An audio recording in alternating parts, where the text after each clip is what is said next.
Hi, this is Mark. Welcome back to my channel. Today I'm going to talk about 401ks, and right off the bat you're probably thinking, oh no, not another 401k video. That's been done to death. I've seen 1.5 billion of those. Yeah, that's probably true, but I'm going to cover it from what I think is a slightly different angle. So before I get started, if you could please hit the subscribe button, it would really mean a lot to me, and let's get going. So let's talk about retirement, because I know everyone in their 20s and 30s loves to think about things that aren't going to happen for 40 or 50 years. Seriously, you really want to start early when you're in your 20s contributing to your 401k or your IRA, because that gives your money the longer time to grow. But in all seriously, only 32% of Americans participate in their 401k, and 59% of them have access to a 401k. Additionally, the median balance in 401ks is only 22K. And you might say that's skewed because a lot of younger people are in and they've barely started. Well, okay, then let's look at the median balance of people 55 to 64, and it's 62K. Good luck retiring when your entire 401k balance is only 62K. So I'm not going to cover where you should put your 401k, how much you should invest in your 401k, should you borrow against your 401k. Those are all great topics, but I'm actually going to come at it from an angle of, should you even put any money in your 401k at all? Now, you're probably saying, that's a stupid question. I know the answer to that. That's obvious. Well, yeah, that's probably true too. However, I have some really smart people who debate that question on a regular basis. And about half the time, the 401k wins, and half the time, the 401k loses. So, are they right? Well, no, they're wrong. You should put money in your 401k. Well, thanks for watching. That's the video. Just kidding. Now, let me unpack this a little more, and let's look at why they're even asking this question in the first place.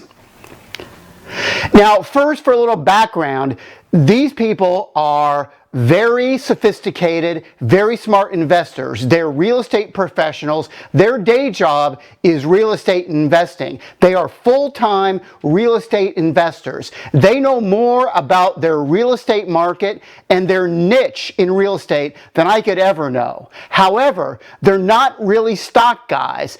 They know finance in terms of real estate finance, mortgages, hard money loans, and financing so that they can run their real estate business and make a profit that way, but not in terms of stocks.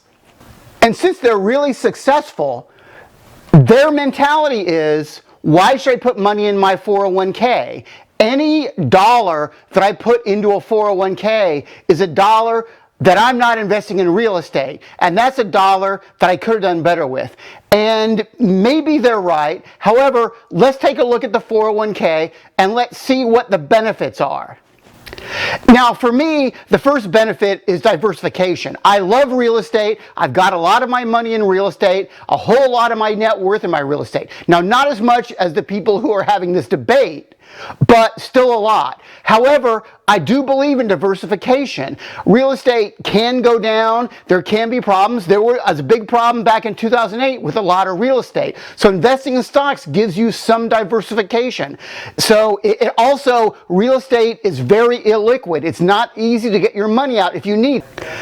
It's much easier to sell a share of stock, 100 shares of stock, 1,000 shares of stock than it is to sell one property. Diversification is the old don't put all your eggs in one basket syndrome. So if your real estate goes down, maybe your stocks will go up, and vice versa. Okay, so one of the things that I like about 401k is that the money comes out pre-tax, and it comes directly out of your paycheck and goes straight into the 401k, so you never see it. And I've looked for a long time, but I myself have never found a way to spend money before I see it. The other good thing about the 401k is that it comes out pre-tax, so that if you put $1 into your 401k, it doesn't really cost you $1. If you're in the 28% tax bracket, then it really only costs you 72 cents because it saves you on your taxes. It reduces your taxable income.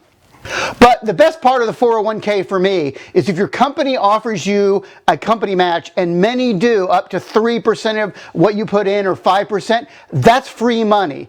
I don't know how anyone can turn down free money. So in my opinion, if you're not contributing to your 401k at the very least up to the amount of your company match, then you're crazy. You're leaving free money on the ground, and who would ever do that?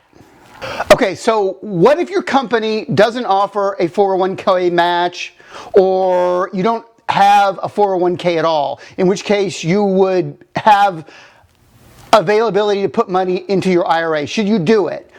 I think the answer is yes. It's obviously not as clear-cut as if you're getting free money on a company match. You do still get a reduction on your taxable income, so it saves you on your taxes, so it doesn't cost you a whole $1 to put $1 in. Additionally, you get your earnings will increase tax deferred. So what that means is however much money you make in a given year in your 401k or your IRA, you are not taxed on that. You are not taxed on it until you take it out, which will be many, many years from now. And that gives your money even more ability to grow because it's not taxed. So the earnings are not taxed, and they grow at whatever rate you're earning.